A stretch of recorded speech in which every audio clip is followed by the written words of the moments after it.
In February of 2026, the world of snowboarding, well, it got turned completely upside down.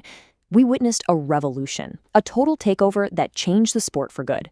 So let's unpack exactly how Japan pulled it off.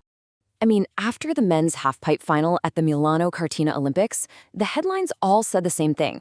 This is Japan domination. But here's the thing. This wasn't some lucky overnight success story. No way. It felt more like a hostile takeover of the podium, a coup that had been brewing for years. Okay, just take a look at this. What's absolutely wild here is just how many Japanese flags you see. Four of the top 7 spots in the world's biggest competition. We're talking gold and bronze. This wasn't just a win, this was a statement, a huge one. So the question is, how on earth did this happen?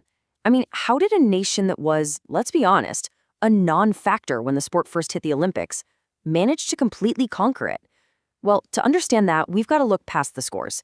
The real answer is in the incredible story of 2 rival heroes.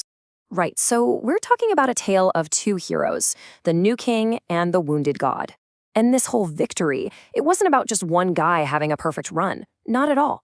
It was the result of this really powerful, kind of uniquely Japanese dynamic between a rising star who was desperate for redemption and an unbreakable legend who just refused to quit. So on one side, you've got Yuto Totsuka. He's 24, and he finally conquered his Olympic demons to become the new king. But then on the other side, you have the legend himself, Ayumu Hirano, the wounded god. He was the defending champion, and he showed up to compete in a state that, honestly, it just defies belief. Let's really put this into perspective. I want you to understand what Ayumu Hirano survived. Just 1 month before the Olympics, he fell from this high, 8 meters. That's like falling off a 3-story building and just slamming onto a sheet of solid ice. It's insane. And the results of that fall? I mean, look at this list. A fractured hip, multiple facial fractures, his knee blew up to twice its normal size, he was in a wheelchair, then on crutches. Any doctor would look at this and say, yep, that's a career-ending injury. You know what Ayumu Hirano called it? A challenge.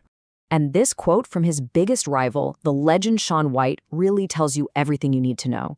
If there's one person who could compete after an injury like that, it's him. That's the kind of respect Hirano has. Just by showing up at the top of that pipe, totally broken but not beaten, he basically became the spiritual backbone for the entire Japanese team. Okay, but let's be real. Spirit alone doesn't win you gold medals. Not anymore. Not in an era of these insane, gravity-defying tricks like the Triple Cork. The real secret to Japan's dominance, what you might even call their unfair advantage, it's something most other countries just don't have access to. So here's the real secret. It's not happening on the snowy mountains.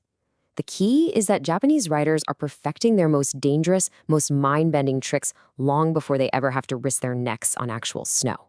So you're probably asking, how is that even possible? Well, it's because of this. A whole nationwide network of these specialized all-weather training facilities. Seriously, think of them like flight simulators, but for snowboarders. You've got places like Tohoku Quest, Saitama Quest, Osaka Kings. They're all over the country. And they give these riders a massive strategic edge. What this whole system does is take the life-threatening danger out of learning new tricks. Riders can just launch themselves off a ramp that feels like snow, try something absolutely insane like a Triple Cork 1440, and then land safely on this giant forgiving airbag. And then they do it again and again and again, hundreds of times. They're building the muscle memory for these impossible tricks until it's perfect. This is one half of their secret weapon. The other half is literally what's strapped to their feet. Right, because it's not just how they train, it's also what they're riding on. That's the other half of the story. Get this. Companies like Yonex, the same ones famous for tennis and badminton rackets, are taking all their expertise in carbon fiber and pouring it into snowboards. What you get is this ridiculously lightweight board that acts like a spring.